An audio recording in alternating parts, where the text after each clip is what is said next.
매일 성경과 함께하는 오늘의 큐티 시간입니다. 8월 7일 오늘의 말씀은 예레미야 16장 1절에서 13절입니다.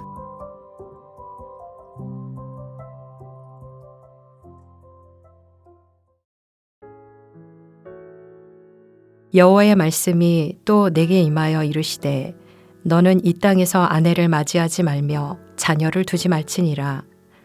이곳에서 낳은 자녀와 이 땅에서 그들을 해산한 어머니와 그들을 낳은 아버지에 대하여 여호와께서 이와 같이 말씀하시오니 그들은 독한 병으로 죽어도 아무도 슬퍼하지 않을 것이며 묻어주지 않아 지면의 분토와 같을 것이며 칼과 기근에 망하고 그 시체는 공중의 새와 땅의 짐승의 밥이 되리라. 여호와께서 이와 같이 말씀하시되 초상집에 들어가지 말라.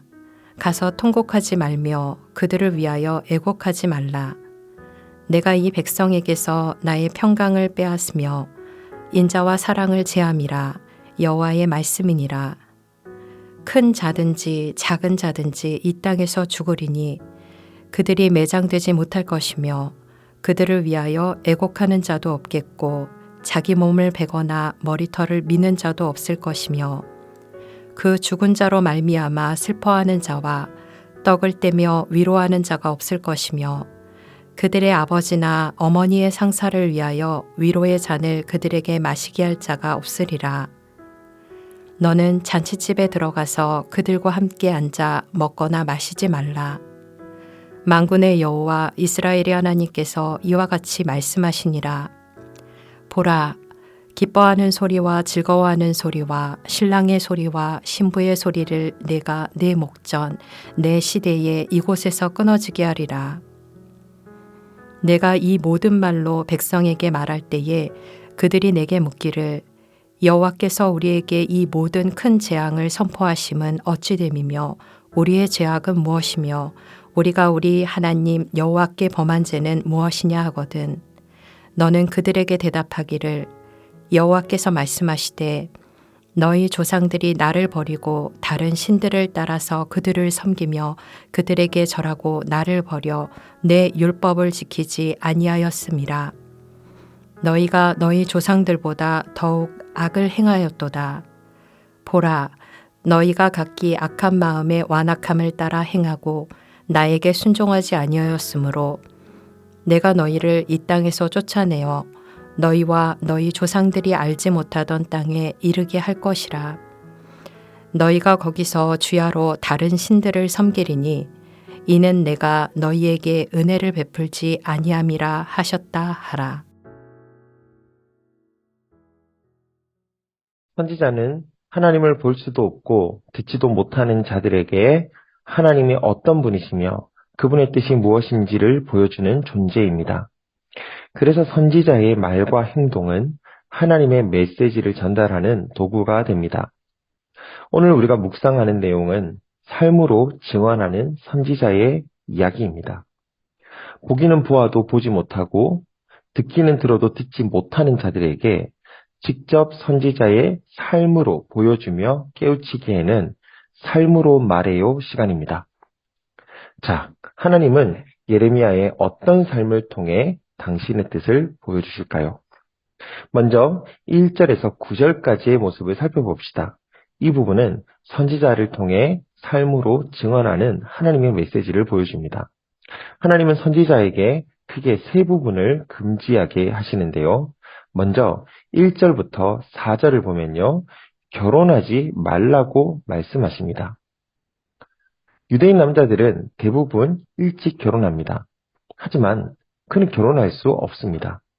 자녀를 둘 수도 없습니다. 이것은 가정을 꾸릴 수 없다는 것이죠.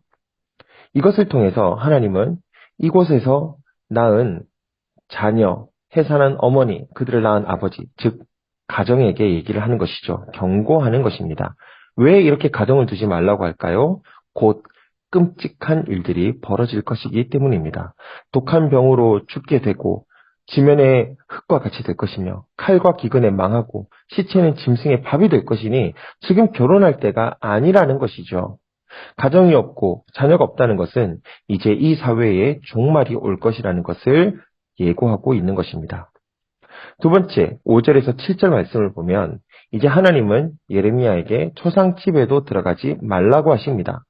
예레미야는 그곳에 가지도 말아야 되고 통곡하지도 말아야 되며 그들을 위해서 애곡하며 위로하지도 말아야 됩니다. 이것이 보여주는 것이 무엇입니까? 이제 이들이 만날 재앙에 하나님의 평강도, 인자도, 위로도, 사랑도 없을 것임을 말씀하고 있는 것입니다. 그들이 재앙을 만났을 때 이렇게 애곡하거나 통곡하는 사람이 더 이상 남아있지도 않을 것이라는 말씀입니다. 회개하지 않는 자에게는 위로도 없다는 것을 분명히 보여주시는 메시지죠. 재앙의 날에 그 누구도 위로받을 자가 없을 것입니다. 마지막으로 8절에서 9절을 보면 하나님은 잔치집에도 못 들어가게 하십니다. 왜요? 이 백성에게 잔치는 더 이상 없을 것이기 때문입니다. 기뻐하는 사람들의 소리도, 즐거워하는 신랑의 소리도, 행복해하는 신부의 소리도, 절망만이 가득한 이 땅에서는 더 이상 들을 곳이 없을 것입니다. 끊어질 것입니다. 유다 백성 모두가 누리고 있는 것들을 하나님께서 금하고 있는 것이죠. 이제 이런 것들을 일상을 하지 않는 예레미야에게 누군가가 와서 야, 너는 왜 이런 것을 하지 않고 사니? 라고 질문을 한다면 그 이유는 이제 하나님께서 전하시는 메시지가 될 것입니다. 그래서 선지자의 삶은 그대로 실물 교육이 되는 것이죠. 오늘날 우리의 삶은 어떻습니까? 내 삶은 오늘 하나님의 뜻을 나타내는 삶이 되고 있습니까? 내 삶은 누군가에게 전하는 하나님의 메시지가 되고 있습니까? 내 삶은 누군가에게 하나님 나라가 무엇인지를 알려주는 실물 교육이 되고 있습니까? 10절부터 13절 말씀에서는 이제 이런 실물 교육을 통해서 하나님의 심판을 깨달은 사람들이 가지는 의문에 대한 하나님의 답이 들어 있습니다. 선지자의 삶의 메시지를 본 사람들은 이렇게 물으시는 거죠. 이렇게 묻는 것이죠. 아니, 도대체 하나님은 왜 이러시는 거야? 우리가 도대체 무슨 잘못을 했길래 하나님은 이런 재앙을 우리에게 주시는 거야? 우리가 어떤 죄를 지었다는 거야?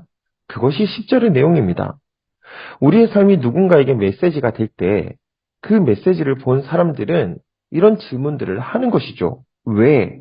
그리고 어떻게 될 것인가? 그리고 이런 상황을 만났던 베드로 사도는 베드로전서 3장 15절에서 이렇게 말씀합니다.